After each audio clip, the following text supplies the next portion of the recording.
Hello everyone, welcome to another live protocol video. So on this video, I'm going to be focusing on what I believe to be the origin of extroverted thinkings. And more specifically, I'm going to be focusing on the ESTJ and the ENTJ because they are the two types that have extroverted thinking as their dominant function.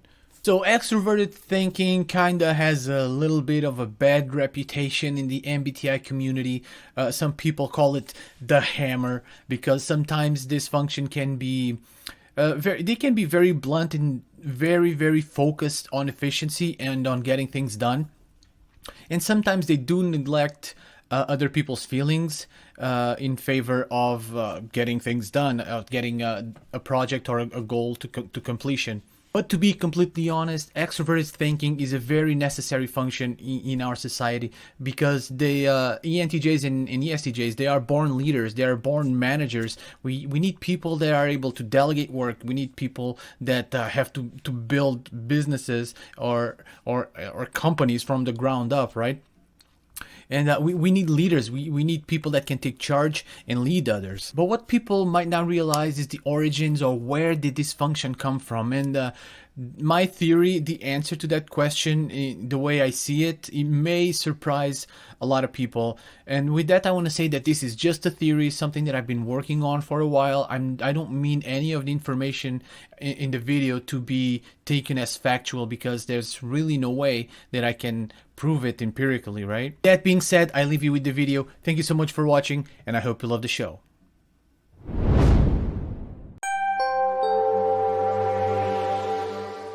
What is extroverted thinking, and where did it come from? Extroverted thinking, or TE, is a cognitive process that is used mostly to make decisions, solve problems, great at delegating, and breaking down barriers. It is one of the 8 functions of the Myers-Briggs Type Indicator, MBTI, and it is typically used by people who are classified as ENTJ or ESTJ. In this video, I will provide you with my own interpretation of what I believe the origins of extroverted thinking may be. I will also explore how it affects ENTJs and ESTJs in particular, as they are the best example of extroverted thinking, because it is their dominant function. Extroverted thinking is known for its adherence to problem solving and task delegation. It's also known as the hammer, and that means that it can at times be too blunt or focused on the outcome, forsaking everything else, including other people's feelings. For that reason, it gained the reputation of being ruthless and demanding. ESTJs and ENTJs are a force to be reckoned with. There is no one better when it comes to getting things done. It is a very fast decision-making process, normally where other people might stumble, hit a wall, or a dead end. Dominant TE users are often capable of punching through, or find a solution.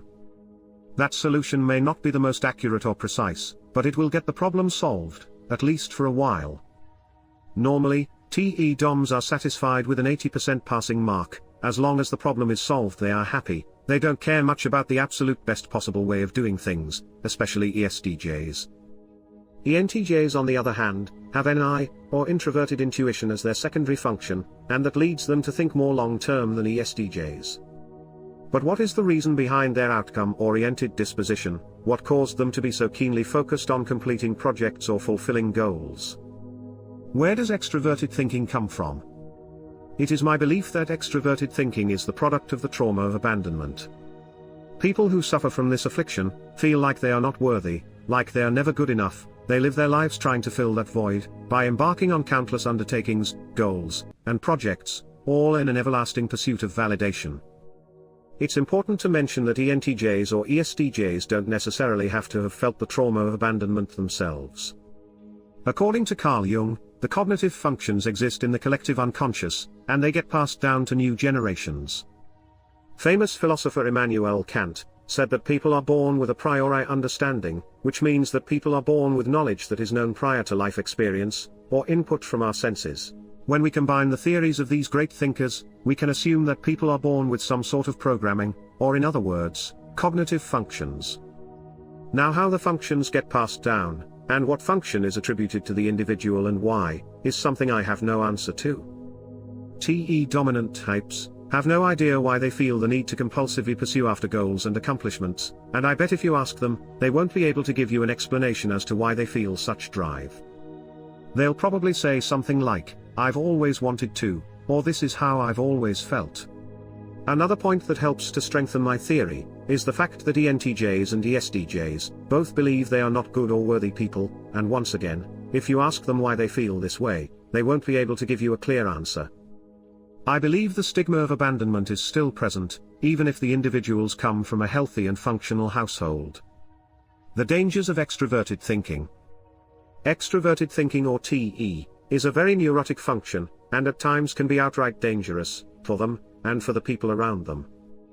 The relentless need to prove they are worthy and deserving can lead to extreme stress, burnout, and overexhaustion. ENTJs and ESTJs often bite more than they can chew, be it at work or in relationships. They basically overdo everything, which then creates unrealistic expectations. If you have a TE Dom as a friend or romantic partner, you would do well to reciprocate and acknowledge all the effort and grind they do for you, even if they don't ask for it.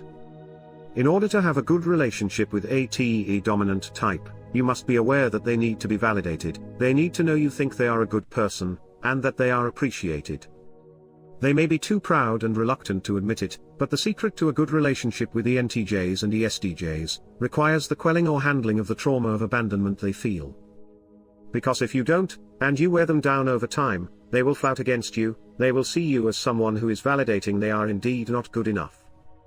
It's like poking a sleeping lion. If you wake up the beast, there's little you can do to save yourself. Extroverted thinking is already a volatile function in its normal state, you don't want to see its bad side. TE dominant types are probably the most capable people around, sure they can bend the rules, and force the pieces to fit, but its importance in society cannot be understated. We need leaders, we need people who don't fall into a state of enduring inaction, or things will never get done. ESTJs and ENTJs are often found in leadership or managerial positions for a reason. It's because they are good at it, they persevere where many would crumble. What unfortunately started as the need to compensate for not feeling good enough or worthy, due to the stigma of abandonment, over time has evolved to become an efficiency machine. If you have an ENTJ or ESTJ in your life, tell them you believe they are more than enough, find ways to show them they don't have to keep proving themselves. It's time to put an end to misconceived notions about extroverted thinking. That is why I believe getting to the root of things is of the utmost importance. But then again, this is just a theory, so take this information with a grain of salt, and although I have no way to prove its veracity, doesn't take away the possibility of it being true either. If you liked the video, please consider leaving a like and subscribing. That will allow us to keep making more videos like this. For more related content, please click on one of the suggested videos. Thank you for watching.